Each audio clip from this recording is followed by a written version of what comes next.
যখন কেউ থাকবে না তখন কিন্তু আর 100 জনের বের করতে পারবে, কিন্তু আপনি একা বের হবেন রাস্তায়। বিষয়টা তো মানেন। এখন আপনাকে ওই মারলো, মাইরা চলে গেল, ওর বাড়ি ঘর নিয়ে গেল, এখান থেকে কিন্তু চলে যাবে, আপনার হদিস পাবেন না। ক্ষতিটা কিন্তু আপনার হয়েছে ভাই, ক্ষতিটা হয়েছে। যদি ওরা ধরে আমরা মাইরাও ফেলি, আপনার ক্ষতিটা উঠবে। আপনি স্টুডেন্ট, আপনি আপনার ফ্যামিলি আপনি চালাবেন, আপনি জব করবেন, ভালো একটা পজিশনে যাবেন, ওই কী করবে? ওই টোকাইগিরি করবে। ওরার আপনার ভিতরে অনেক পার্থক্য না ভাই? সেই জন্য বলতেছি যে অভিযানের যে বিষয়টা আমরা এটা টোটালি অফ রাখি, এটা তো আমরা যাবোই না এখন।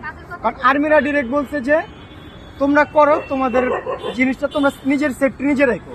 এর মানে এটা মানে কি বোঝায় যে তোমার সেফটি তুমি রাখো। আবার দেখা গেছে আর্মিকে যখন আমরা ফোন দিই 1 ঘন্টা 2 ঘন্টা পর আসে, তখনই যদি কিছু একটা হয়ে যাবে ড্রাইভারকে নিবে। আপনি সিনিয়র, আমি সিনিয়র বা ওই সিনিয়র, ড্রাইভার কিন্তু আমাদের উপরে আসবে যে তোমরা থাকতে জুনিয়রদের কেন ক্ষতি হলো। আর্মি এইটা পর্যন্ত বলছে যে তোমাদের হচ্ছে আমরা কিন্তু অনেক বেশি কাজ করতেছি। তাই কথাটা যে আপনি বললেন, এই কথার প্রেক্ষিতে আমি এতক্ষণ এই সেটাই মানে আপনার কথা ওইখানে লিঙ্ক হবে। কিন্তু তাহলে আমি বুঝতে পারছি জুবাইর ভাই, আমি একটু বলি তো আসলেই কমিটি একটা দরকার, যেহেতু আমাদের মনে করেন যে যে বৈষম্য বিরোধী ছাত্র আন্দোলনটা হলো এটারও কিন্তু একটা কমিটি ছিল, সমন্বয়ক ছিল।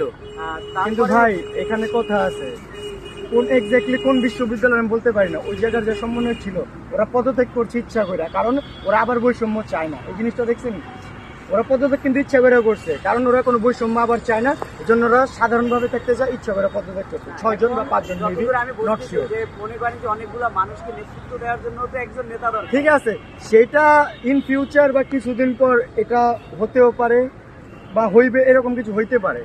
বর্তমান যেগুলো চলতেছে কমিটি গঠন করবেন, তখন একটা ফান্ডেরও ব্যাপার আছে। সেটা ভাই একটা যদি কমিটি গঠন হয়, অটোমেটিক অনেক কিছু এখানে অ্যাড হয়ে যাবে। ফান্ডিং বলেন বা অন্য কিছু বলেন, অ্যাড কিন্তু হবে, এইভাবে কিন্তু থাকবে না। আপনারা উপস্থাপন করলাম যে বিষয়টা আমরা দুজন কথা বললাম, এটা গুরুত্বপূর্ণ।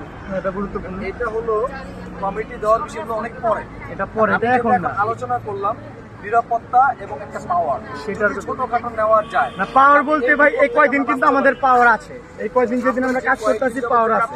আমাদের ফেস ভ্যালু অনেক পরিচিত হ্যাঁ, হয়ে গেছে। এইটাই বলতেছি আমি, এই কথাটাই এখন এক্স্যাক্টলি এই জায়গা থেকে আমাদের ভাই বিপদ থেকে বাঁচতে হবে। এই জন্য প্রত্যেকটা আমি বলছি যে গ্রুপিং হয়ে কাজ করলে আলাদা হওয়া যাবে না ভাই, একসাথে থাকো। আমি 3টা হিরোইন ছিমের আরো বিপদ এই যে এইটাই, কারণ আপনার মনে তো ভাই একটা আতঙ্ক কিন্তু থাকতেই পারে, কোন আমার মাইরা আরো বিপদে আছি ভাই। আপনার একটা আতঙ্ক থাকতে পারে না, আমার চিনি তাহলে একটা কিন্তু আতঙ্ক মনের ভিতরে থাকতে পারে যে আমার যদি মাইরা দেয়। 50 জন পোলা মারিছে আমার খুঁজতে।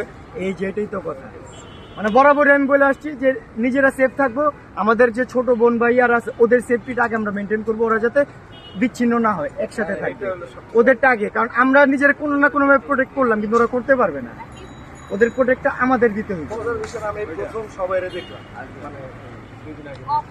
এর আগে তো আমি কাউরে চিনতাম। আমিও অনেকে দেখছি, কিন্তু এরপরও কিন্তু সবাই এক টিম হয়ে কাজ করতেছি অলরেডি, কোনো বৈষম্য তৈরি হয় না আমাদের ভিতরে, কাজ করতেছি ভাই।